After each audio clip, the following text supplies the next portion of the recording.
Qëllimi i këtyre vizitave ka qenë që ne me po nga afër përpjekjet e këtyre komuniteteve fetare për promovimin e dialogut ndërfetar dhe si dhe për promovimin raporteve ndërmjet komuniteteve të ndryshme që jetojnë në Kosovë, si dhe normalisht promovimin e paqes dhe tolerancën ndërmjet besimeve të ndryshme në Kosovë.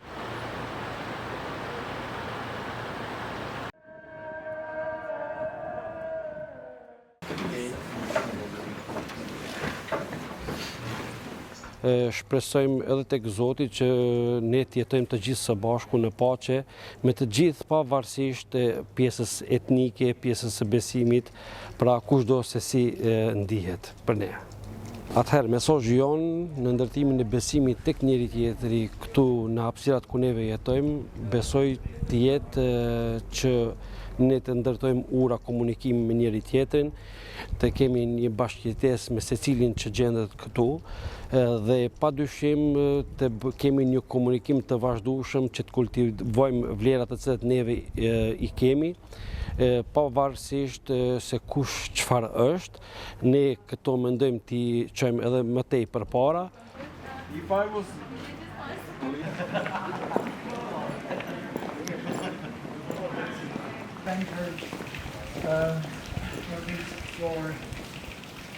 Upravo i ova crkva koja 700 godina stoji i svedoči upravo taj mir i znali su da je poštuju i stari Srbi i stari Albanci. Naravno, bilo ljudi koji nisu pokazivali poštovanje.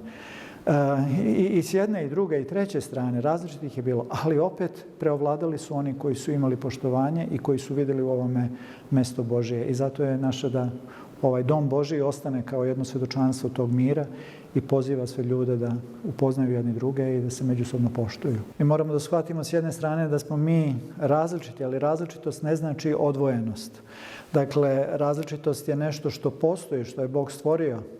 I šume su pune različitog drveća i biljaka i čitav svet je pun različitih stvari, ali sve je zajedno povezano i Bog želi da osjetimo tu povezanost i zajednicu u njemu.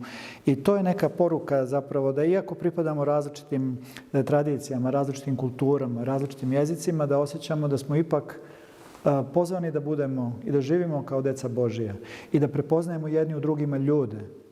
I onda kad to prepoznamo, onda neće biti ni mržnje, bit će možda nekada neslaganja oko nekih stvari, ali morat ćemo naći mirne načine kako da ta neslaganja razrešimo. A ne da se to rešava konfliktima, nasiljem ili ono što smo već ovdje vidjeli i viđali prethodnih godina na različite načine ili što se dešava u svetu. Zato treba svi da budemo propovednici tog mira.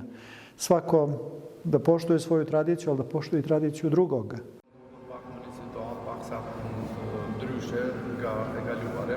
So religious communities also found themselves in a bit different position from the past. Ne të krishterët e kemi disa parime që janë paradigmë e sjelljes dhe të përfshirë dhe mesazhet tona. Ajo që dëshiron të bëjnë ty dikush bën të tjerëve, atë që nuk dëshiron të bëjnë ty dikush mos bën edhe të tjerëve. Dhe mjafton që t'jemi vetëm koherent me ata që na prezantojmë dhe çka jemi, që vërtet paqen jo vetëm ta flasim, por ta jetojmë në raport me njëri tjetrin. Propaganda e bashkësive fetare është mbi gjitha që vërtet ta krijojmë një transparencë të brendshme, një ndërgjegje të pastër, e cila do të jetë faktikisht e mbështjellën e përkthjelur nga dashuria e Zotit për t'ju transmetuar edhe tjerëve mirësinë, mirëkuptimin dhe në këtë mënyrë të jemi ata që do të shtrim dorën atyre që kanë nevojë për ne.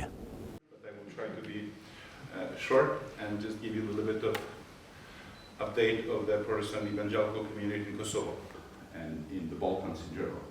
So we as a small community here, with all my heart, I believe that it is responsibility of those who preach in our pulpits, churches or mosques to stand up for reconciliation and forgiveness in this part of the world. And I think it should start with personal stories. I think it should start with individuals who are willing to do so. Even today, being in a meeting like this, where people from different faith and different ethnic backgrounds come together, I think is great. And stories like this we need to promote more in Kosovo.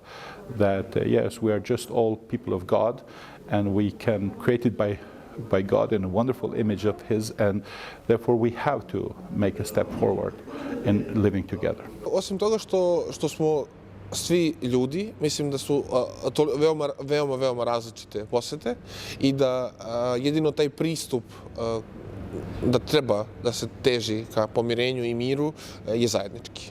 Bilo koja inicijativa koja pokušava da pokaže ljudima neku stranu realnosti koju nemaju često prilike da vide, da je izuzetno bitna, da bi se razbili stereotipi, razbili predrasude i da je jedan od tih načina isto taj interreligijski dijalog koji smo danas imali prilike da vidimo. Këto e kemi pa dhe kësaj herë që megjithatë që është me rëndësi që të afrohemi më shumë tjetrit për ta kuptuar. Dhe kjo nuk është vetëm punë që duhet ta bëjnë komunitetet fetare, por duhen ta bëjnë edhe shoqëria civile, politika, mediat, organizatet e ndryshme që të afrojnë qytetarët edhe me komunitetet fetare. Kjo duhet të bëhet në të dy anët. Pra në njërin anë edhe komunitetet e organizimet fetare duhet të afrojnë qytetarin, por në anën tjetër do duhet që edhe institucionalisht të ketë përpjekje që ketë lloj dinamik të zhvillohet më shumë edhe nga ana e vetë qytetarëve drejt komunitetet fetare. Dhe e dyta që me më rëndësia që ky raport duhet të ndërtohet sa më shumë në një ide të pozitivizmit dhe të progresivizmit, pra në një të themi kështu të harmonisë ndërfetare, se sa më shumë të ndarjeve edhe me lujt në kartën e identiteteve të dallueshme. Pra ato që po e shohim që komunitetet fetare me gjithë veçoritë e tyre kanë më shumë gjëra që i bashkojnë se sa që i ndajnë.